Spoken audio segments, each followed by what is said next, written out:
안녕하세요. 포유 환율연구소입니다. 이번 시간에는 곡물 가격이 이제 급등하고 있죠. 이것이 결국은 이제 우리 주식, 채권, 외환, 자산 시장에 미치는 영향을 대부분 간과하고 있다라는 느낌이 들어요.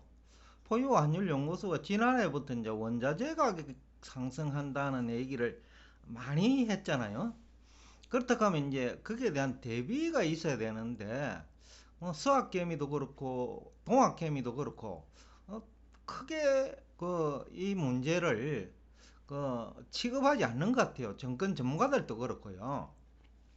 그래서 오늘 제가 이 주제를 좀 뒤늦게 가져 나왔는데 지난해 뭐 유가 오른다라는 얘기들 그리고 원자재죠. 그 얘기를 많이 했기 때문에 우리 연구소 입장에서는 모두 다 이해를 하고 있지 않냐. 또 그리고 포유 환율 연구소가 원래 연초 이후에 이제 주식 시장에 아주 소극적으로 대응하라는 얘기를 많이 한 이유이기도 한데 우선 우리 이 그림 포유 환율 연구소 그림을 가지고 설명하면 곡물도 원자재의 일부죠. 뭐 곡물 가격이 오른 이유는 다 알아요. 우크라이나하고 러시아 전쟁으로 밀 가격이 급등한다. 이유는 이제 우크라이나와 러시아가 세계 밀 수출량의 뭐 28 내지 30%를 차지하니까요. 옥수수도 약 한 15% 정도 차지하는데 전쟁으로 수출이 잘 안 되죠. 거기다가 인도에서 이제 폭염으로 또 밀 재배가 잘 안 되니까 그러니까 수확량이 줄 것 같으니까 수출 제한하고 또 중국은 지난해 이제 홍수가 났는데 올해는 곡물 부족 현상이 나타납니다. 이 부분을 이해가 안 되시는 분이 있을 것 같아서 얘기하는데 옛날 우리 보리고개라는 얘기를 많이 들었죠. 왜 보리고개냐 하면 농사 주기가 이제 1년 단위로 이제 일어나거든요. 밀은 1년에 한 번 정도 농사 짓는다는 거죠. 그런데 새로운 작황, 그러니까 신제품이죠. 신제품이 출시되는 그 무렵, 그러니까 신제품이 출시되는 바로 직전이 제일 어려워요. 그래서 이제 보리고개가 말이 생겼는데, 그러니까 지금은 이제 중국 작년에 홍수 사태가 2022년 5월경에 이제 곡물 부족 현상이 심화되는 시기지요. 그래서 이제 곡물 가격 상승을 부채질한다. 그 다음에 이것을 이제 역이용하는 세력이 있습니다. 곡물 투기 세력. 세계적으로 잘 알려진 곡물 중간 도매상인 카길 같은 거, 도매상이죠. 그 다음에 일본 상사 회사들이 일본도 곡물 수입을 많이 하고 또 중개무역도 하니까요. 곡물을 많이 수출하는 국가의 창고를 가지고 있어요. 대형 창고. 그러니까 곡물 가격이 상승할 조짐을 보이면 미리 대규모로 확보를 하는 거죠. 창고 크니까. 그러니까 그래 놓고 곡물 가격이 큰 폭으로 오른 다음에 그것을 내다 팔기 시작하거든요. 바로 이 부분도 이제 곡물 가격이 급등하는 이유 중에 하나인데 다시 이제 우리 그림으로 돌아가면 그러면 이제 원자재 가격이 올라가는데 곡물도 원자재니까 특히 이제 농산물이 원자재 중에서도 간접적인 영향이 커요. 예를 들어서 밀과 옥수수 수출이 감소되면 콩 가격도 즉 대두 가격도 올라요. 또 러시아에서 만약에 오일 식용유 수출이 줄어들면 다른 원자재를 가지고 오일을 만드는 식용유를 만드는 그런 것도 같이 올라요. 그러니까 전반적인 가격 상승으로 이어지고 또 곡물이 대부분 가축 사료용으로 사용되잖아요. 그러니까 소도 뭐 대량으로 길러는 사업자 입장에서는 결국 사료값이거든요. 닭도 마찬가지고 돼지도 마찬가지고요.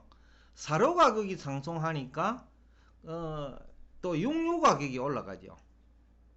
그리고 또 농산물을 가공하는 회사, 그러니까 국수 회사라든지 밀가루, 그 다음에 제분 회사라든지 전반적으로 이제 가격 상승을 초래하기 때문에 결국은 이제 그 실질 소득이 감소하거든요.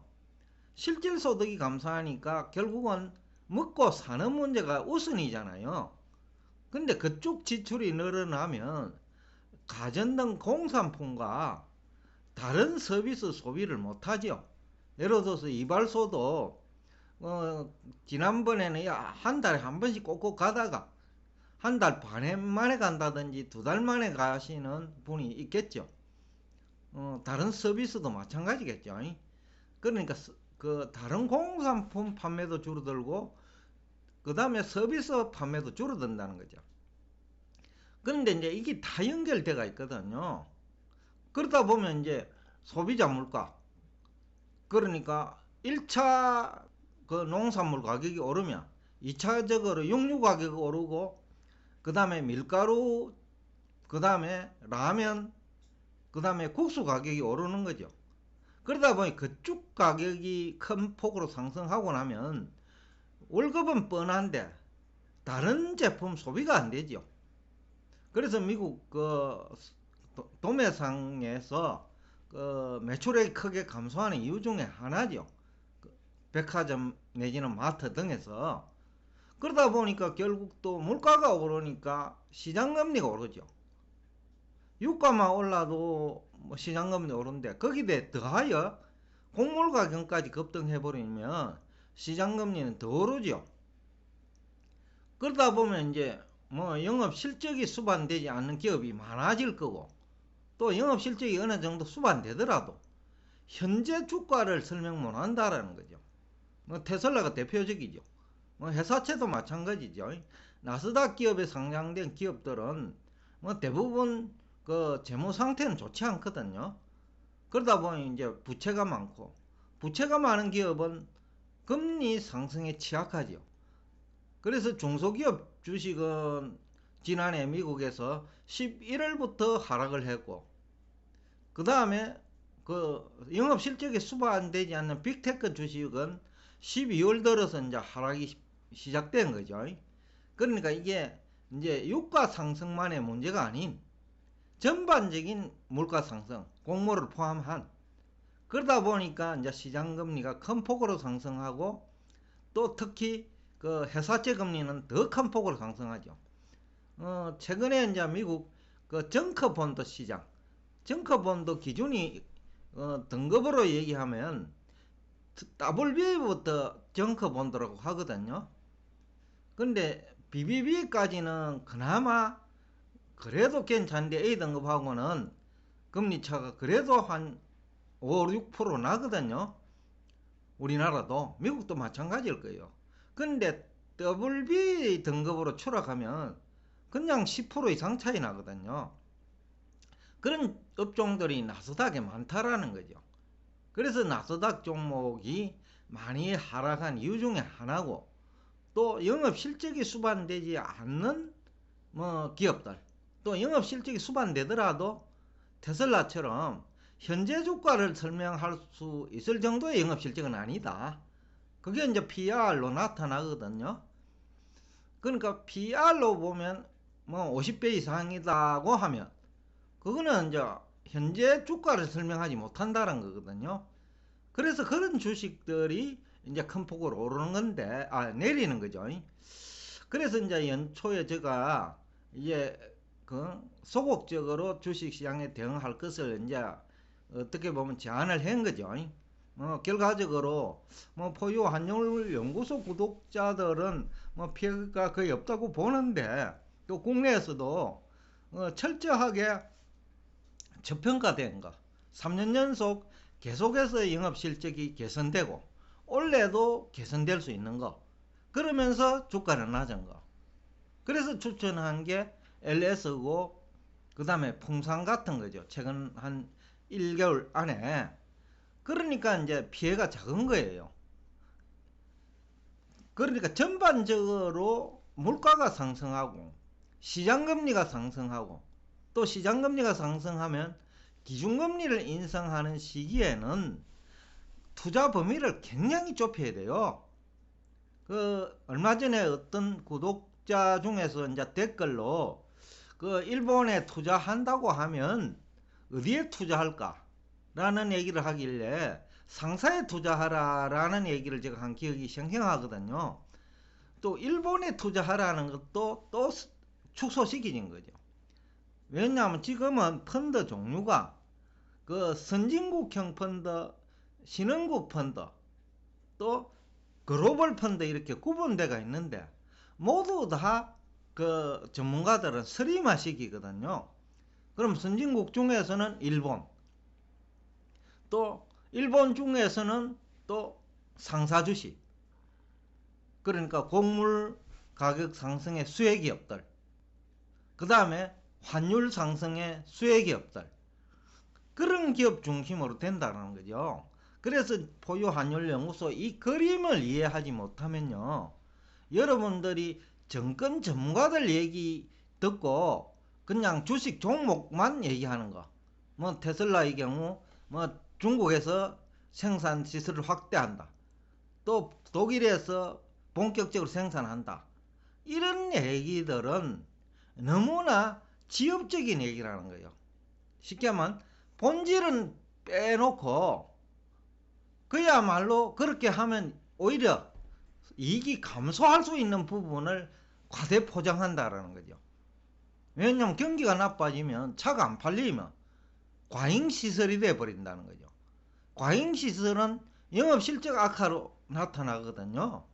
그러면 결국은 구조조정으로 들어간다는 거죠. 아직 뭐 제대로 경기 불황도 닥치지 않았는데 테슬라가 감원을 한다. 그러니까 벌써 그런 조짐이 나타난다는 거죠. 그러니까 무리하게 독일 생산을 재개했고 무리하게 중국에서 또 생산실을 확충한다는 거죠. 지난 4월 기준이기는 한데 중국 전기차 판매량을 보면 테슬라가 10위 안에 안 들어가 있어요. 중국 업체가 6개 들어가 있고 선진국 기업은 일본 도요타하고 독일의 아마 BMW인지 모르겠는데 독일 자동차 차종 2개가 들어가 있어요. 그러니까 설리마 된다는 거죠. 그러니까 그 생산 시설 확충한다고 호재가 아니라는 거죠. 타이밍이 있다는 거죠. 생산 시설 확충도. 그래서 이제 포유환율연구소가 올해 초부터 이제 나스닥 시장은 물론 전체 시장에 대해서 부정적인 얘기를 한 이유이거든요. 그래서 오늘 하고자 하는 얘기는 앞에서 여러 차례 얘기를 들었음에도 불구하고 다수가 대응을 하지 못하고 있는 것 같다. 그러니까 테슬라 가격 조금 내렸다고 다시 산다라는 거죠. 또 엔비디아 지난번 저점 내려왔다고 또 한다는 거죠. 그러니까 좀 더 가격을 낮춰줘야 된다. 왜? 거품이 지금도 발생해가 있기 때문에 점점 더 그 매수 가격을 낮춰줘야 된다는 거죠. 그 다음에 매도 가격도 좀 더 낮춰줘야 된다는 거죠. 지난번에 엔비디아를 280달러에 팔았다면 이번에는 240달러 이하에 팔아야 된다는 얘기예요.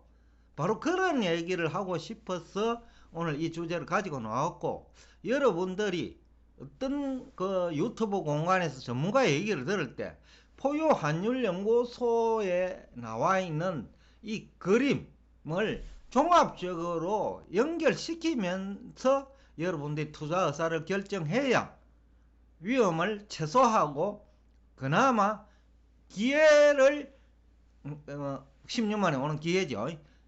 제가 볼 때는 이번에는 15년 만에 기회라고 보는데 15년 만에 오는 기회를 내년에 잡을 수 있다 라는 얘기를 하면서 오늘 여러분과 대화를 여기서 끝내겠습니다.